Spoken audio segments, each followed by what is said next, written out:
exam. Having grown up in Pittsburgh, I also took the bar exam in Pennsylvania. I also took the bar in Nevada, where I was living at the time. I got the results from Nevada first. I had failed the bar. Then I learned that I had failed the bar in Pennsylvania, too. When I asked about the results from the bar in Texas, I was told that, since I was no longer a resident of that state, the exam was nullified.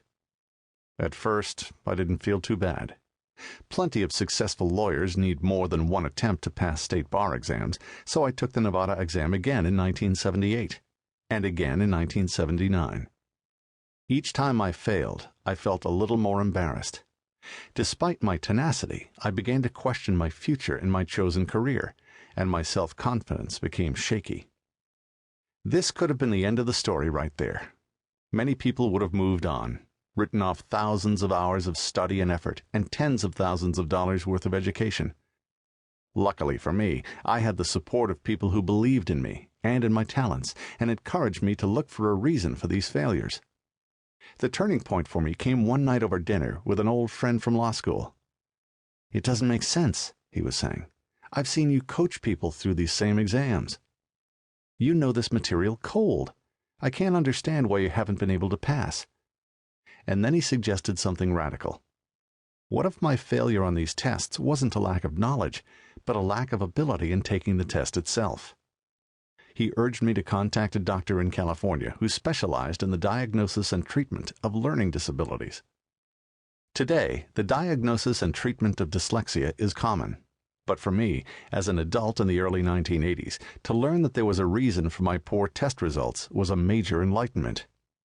Years of embarrassment lifted away as I began to understand my inability to perform on multiple-choice exams. I remained in California with my wife and infant son and worked with professionals to master strategies that allowed me to cope with my dyslexia.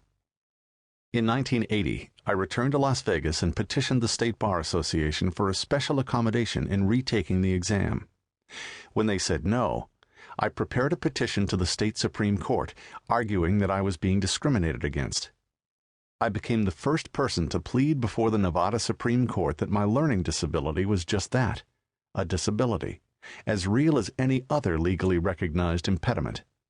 I argued that people in my situation required special accommodations when taking the exam. My argument was successful. The Supreme Court ruled that I could take the test using a proctor, who would mark the multiple-choice answers as verbally dictated by me. On my fifth try, in 1980, I passed the Nevada bar exam. My 4 years of struggle taught me a valuable lesson. I knew firsthand how easy it could be to fall through the cracks, to be left behind, and to be stymied by the system.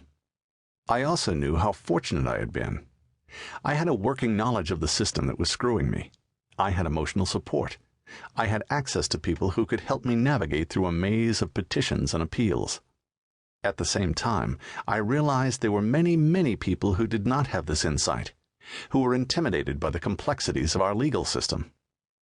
Maybe because I had to fight so hard to begin my career, I've always felt that it's up to those of us who have been blessed with an understanding of the legal system and the financial wherewithal to challenge the Goliaths in these cases, to speak for those who do not have the means or the emotional strength to do it themselves. The public has yet to fully recognize the extent to which people are getting screwed. In my opinion, it's an epidemic. This book will sound the alarm. It has long been a personal calling to stand up for the proverbial underdogs.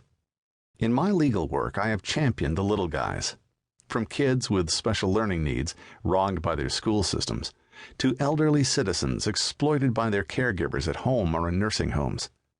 In my office, in the courtroom, and on both local and national television and radio, I have tried for decades to educate the masses on how the system works and how it could work so much better. People get screwed all the time. We'll take this cause to a new level. I believe with all my heart that if all of us increase our awareness of the problems and are willing to work to be heard, change can and will happen.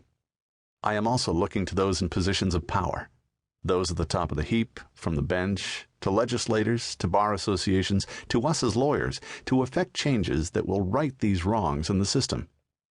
I strongly believe that we as experts have a responsibility to help those in more disadvantaged positions.